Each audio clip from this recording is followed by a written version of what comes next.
Here is another two-color study I'm going to do from the get-go. I'm going to be using azo yellow and peacock blue. Now, yellow is interesting in that there is definitely you can get what's called a cool version of yellow, and as well as a straight-up, no-nonsense yellow, straight in the middle of the color wheel, as well as a warm yellow that's leaning towards orange. Azo yellow is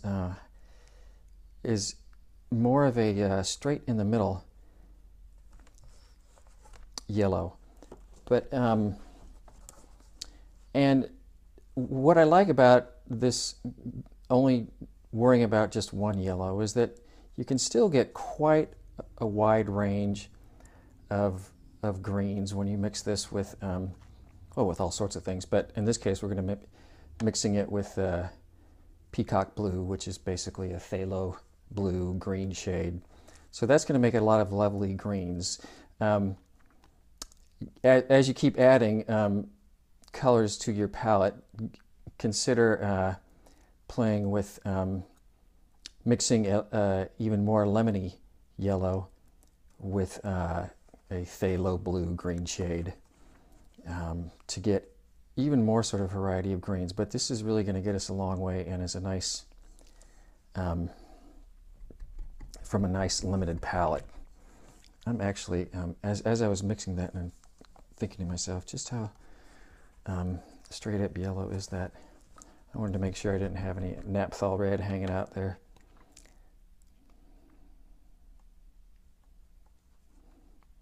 So back to this, the two-color swatch mix study, as we've been doing for any and all. If you've been watching, I'm just starting with a nice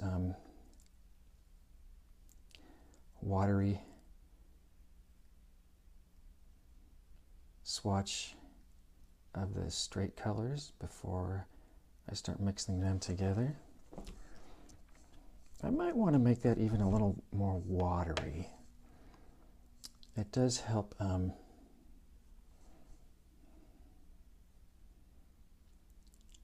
so I brought some water into the paper and continued sort of mixing on the paper, but trying to be somewhat gentle at the same time. The more watery the yellow is, the more it can sort of do double duty as either a straight yellow or a lemony yellow.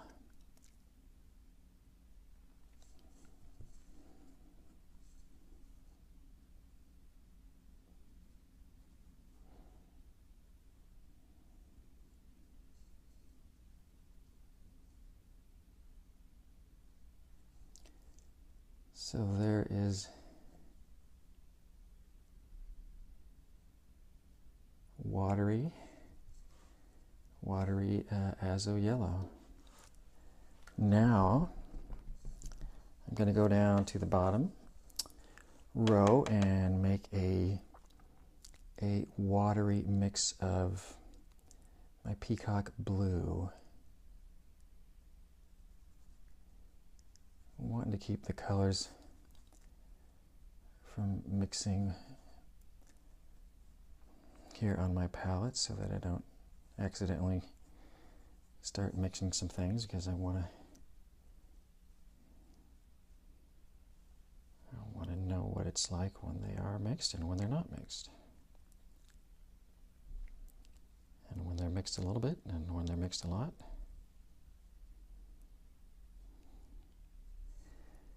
You get the idea.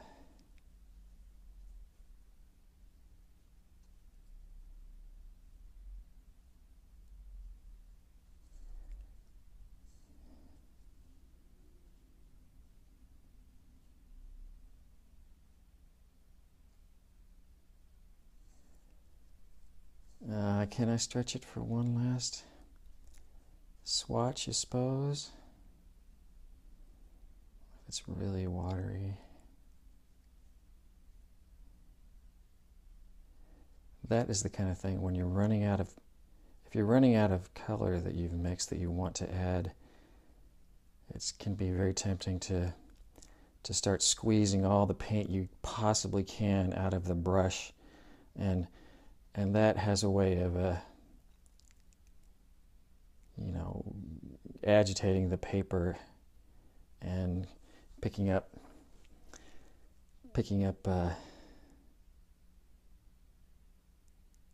paint from layers that are below.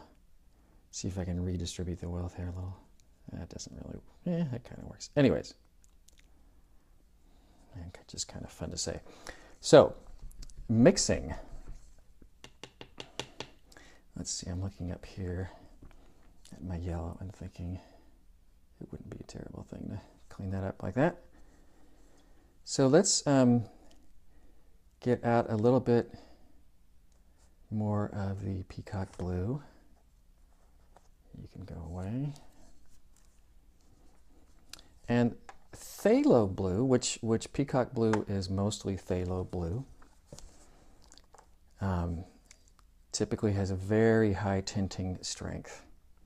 So once again, it's going to take a lot less blue than yellow to get to the color we're sort of after. So I know there's still a little bit of watery blue in my brush right now. I'm going to see what happens when I, sure enough, when I mix even that little with the yellow. Clearly it went green. So I'm going to grab a little bit more yellow.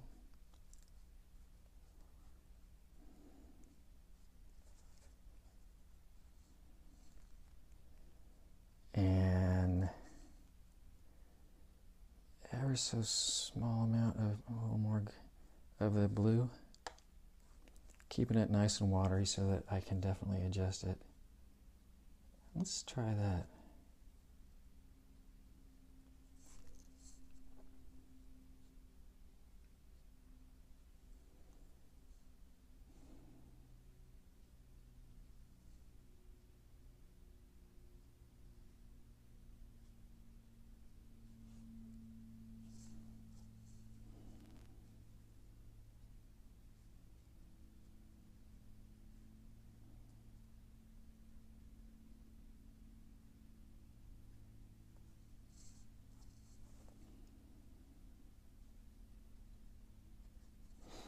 One, two, three.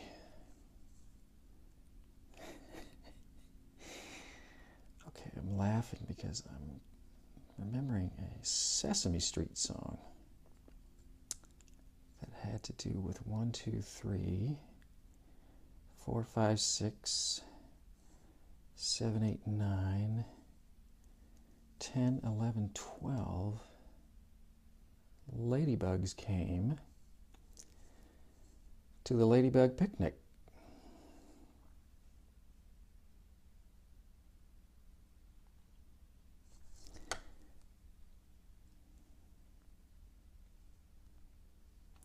So that's that. I'm gonna let go of the ladybug picnic thing. Let's, I'm gonna do, how about, oh yeah, sort of bring in a little bit more of the yellow, because we already sort of have kind of a plenty of blue already in that in the well there. So this one I want to be really leaning towards yellow, and that is proving to be kind of tricky once again because that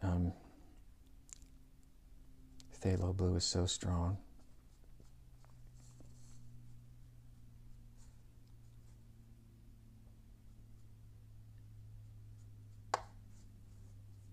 This is all great eye training for your eye, and just sort of subtly figuring out what colors do. Not loving that, although that could be sort of considered kind of a cool thing, neato.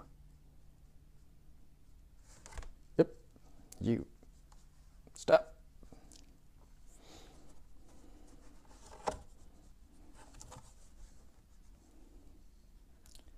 that was going a little too far away from any kind of green in it.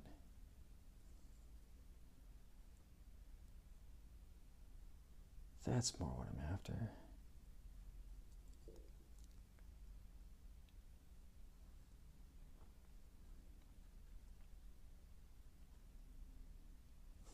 Man, this has me thinking of chartreuse.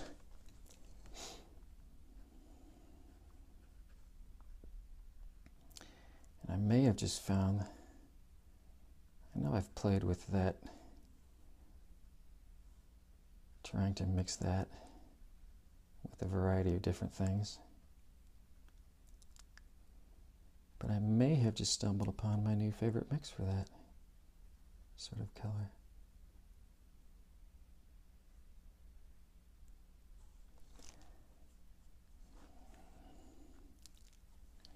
It's kind of a yellow green, but not all the way pure yellow green.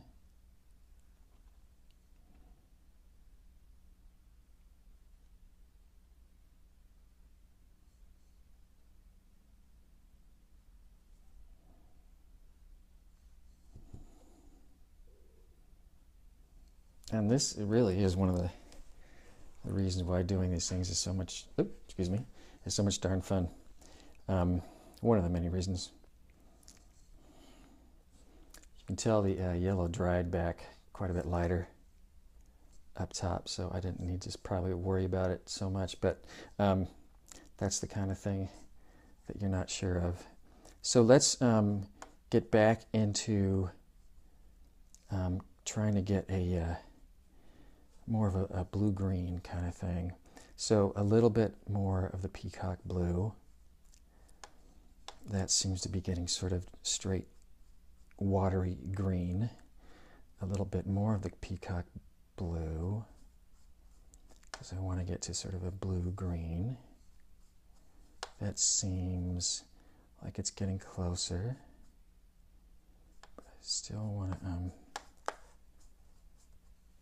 it's also getting darker at the same time, so I want to make sure, because I still want it to be watery and light, that I'm going to bring in, excuse me. I don't know, it's kind of fun. Very fun, actually. Let's see, but it's too dark. Yeah, that is a little bit more what I'm after. Definitely a blue-green, but want to make sure it's nice and watery.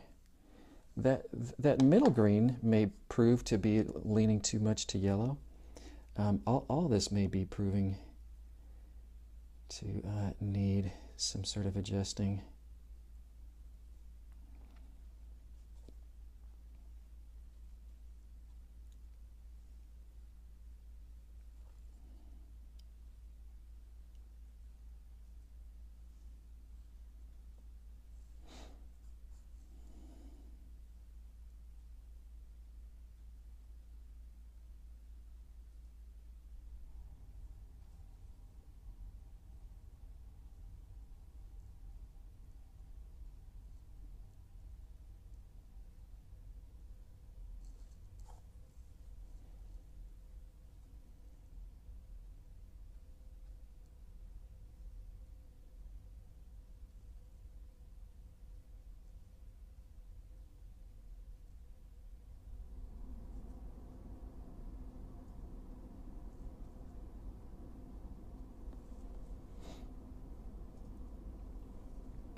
So hopefully you're sort of seeing that these two colors, I can tell that this is going to need to be a little bit darker, a little bit greener probably. But man, we're getting a nice wide variety between these two. And I'm sure, this is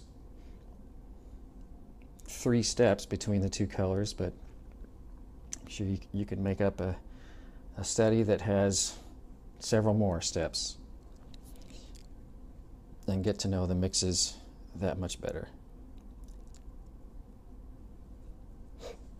So I'm going to stop it there for now and do more later.